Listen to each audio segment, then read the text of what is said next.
Hello everyone, Aubrey here. Since I made that video about how to scat, I've gotten requests to share some other things I've learned. If you guys hear a bunch of background noise, by the way, it's because I'm backstage at a postmodern jukebox show. I'm with Michael Kilgore. Hi Haley. Hi Aubrey.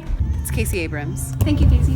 We have Ariana Savalas here with us tonight. I'm with the beautiful Maya Sykes. Hey, Sarah Nimitz, how's it going? It's going well, Aubrey. Good. One thing that everybody asks me is, how do you do riffs and runs vocally? Thank you. Yeah, yeah, yeah.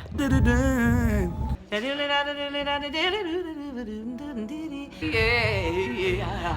Crazy. That kind of stuff. Before I get into this any further, I'm gonna need to make a disclaimer.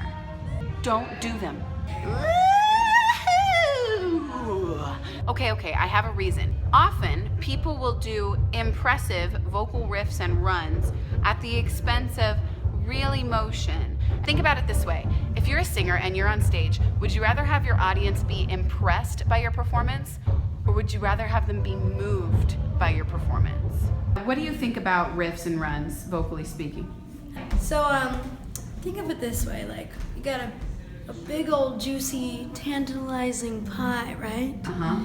I think you should, like, start cutting it in half Yeah. into a smaller piece, because really, you're still gonna get a little sweetness in there, a little bite. Uh-huh. But you don't want to give them the whole thing. You want to just inch your way in there and let it speak for itself and be all tasty like. Exactly. So like less is more. Less is more. Singing, less is more. Maya Sykes, ladies and gentlemen. You need to think about riffing like dessert. Nobody wants an entire cake, and if you eat an entire cake, it doesn't taste good.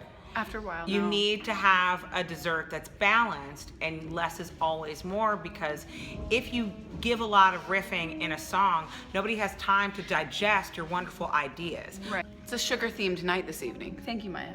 Ariana, what do you think about when singers do too many riffs and runs vocally? Am I allowed to swear? Sure. Straight from Iran to Ariana, girl.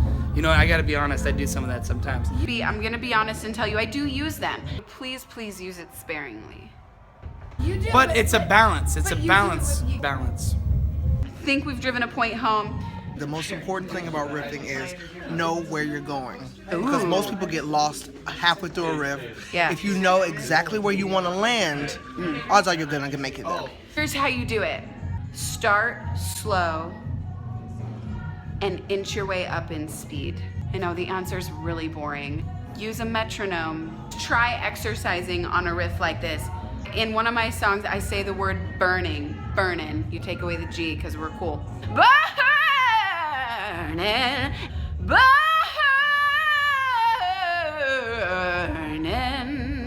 That was slow. Then we go faster. Burnin', and then a little bit faster. Burnin', and that's like in not real time. How do you feel about when singers overuse riffs and runs? When you go on stage and you do too many riffs, Yeah.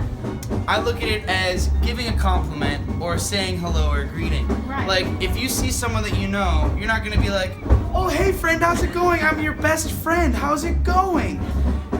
But you're also not gonna be like, hi.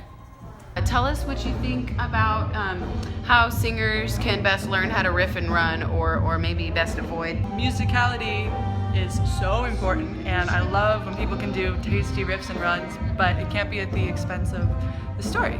So for me, as long as you're telling the story and using those riffs to convey your feelings, they're cool. But when it becomes vocal gymnastics, that's when I don't feel it. That's just me. That had meaning to me. Okay. When you think you should do a vocal run or a vocal riff, probably don't. Thank Period. you. End of sentence. Thank you. You're welcome.